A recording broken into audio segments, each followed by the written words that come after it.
I have been asked to give a small talk to the participants of the Well-Educated Conference of Australia and New Zealand, and I'm happy to do this. I'm Rudi Dalvai. I'm at the moment the president of WFTO, and I'm Italian. I work here in Italy since my 30 years that I am involved in fair trade. I am a doctor in economy. I have studied economy. I did not like it too much at the beginning, but then I found out that economy is a very interesting subject, especially if the human aspect is recognized inside this subject. I'm working in CTM Alto Mercato. This is my job. I get paid from this organization. CTM Alto Mercato is a fair trade organization in Italy. It's one of, it's a quite senior, bigger organization. We are more than 100 people working here. By the way, I'm one of the founding members of CTM Alto Mercato, which I started 25 years ago. My personal involvement in fair trade has started about 30 years ago, when I contributed to found a fair trade shop in Bolzano, my hometown.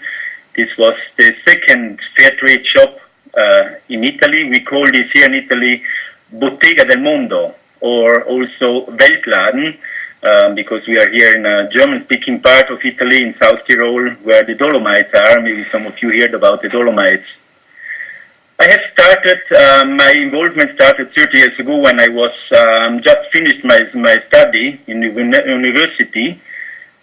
At that time, I worked in the industry, food industry, and I was involved in producing apple cake, about 40,000 apple cakes a day. And then I had the chance to go to Bangladesh to visit a fair trade producer organization, women organization, which were working jute products. And this was in '86. And it was quite, for me, it was a turning point in my working life, because when I came back to the apple cake industry, I was sitting there on the window looking down on the production line, and I thought, this is not my life. This cannot be my whole working life. There is not enough sense in doing this. I enjoy to work there. It's not that I did not enjoy it, but I feel this cannot be the end of my working life. So I was quite stimulated by this experience from Bangladesh, and this was then the moment when I decided I accepted a job which I got in EZA in Austria. This is the Fair Trade Organization Austria, and I worked there for 2 years. And in the meantime, we decided to build a fair trade organization in Italy, an import organization, CTM Alto Mercato, which was founded in '87. It was in '90 when I started to work then full-time in CTM Alto Mercato, and I'm still there. I was mainly responsible for producers cooperation unit, for monitoring producer, for product development, for introducing quality control.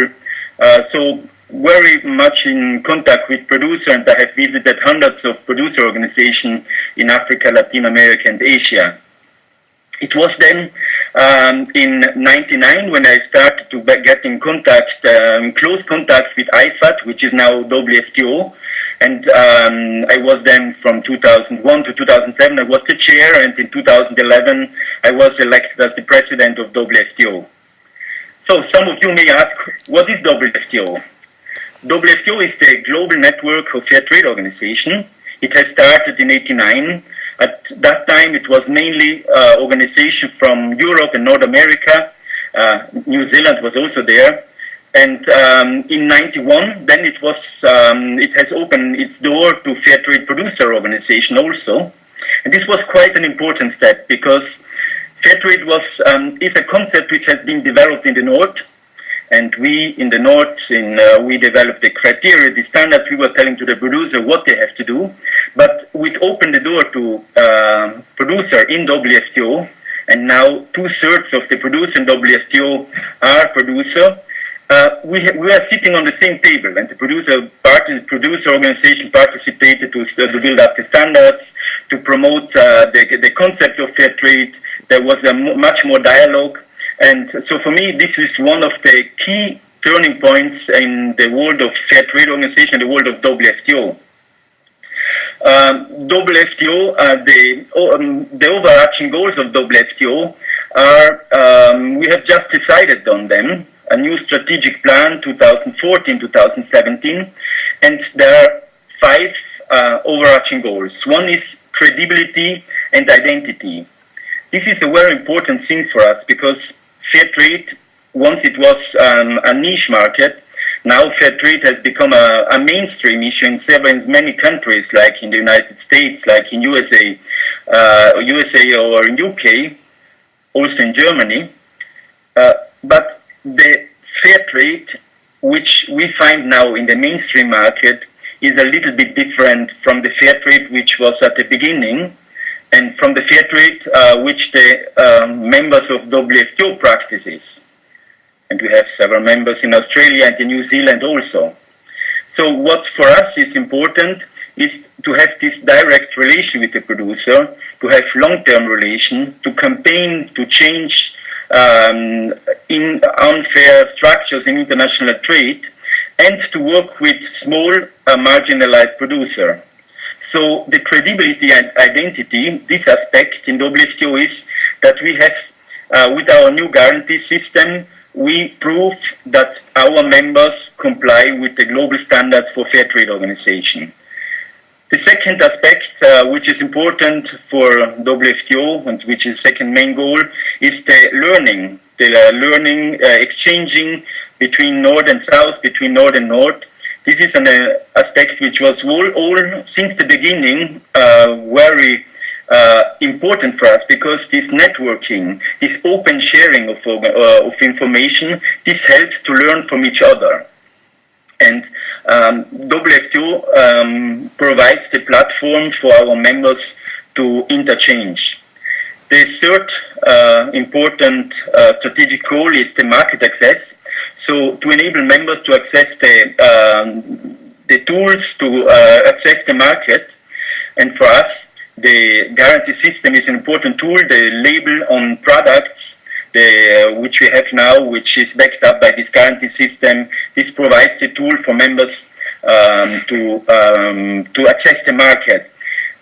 Fourth aspect is the voice of fair trade. So to promoting fair trade, it has to do with advocacy. It has to do also with learning. It has to do with awareness raising. And the fifth aspect is the credibility, to have the leadership and the resources to promote this global network. We have more than 400 organizations in 70 countries. Now, what has changed since the beginning of fair trade? There are many things which have changed.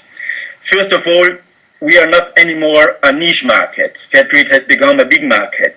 There is the certification going on. At the beginning, there was no certification. It was mainly on credibility.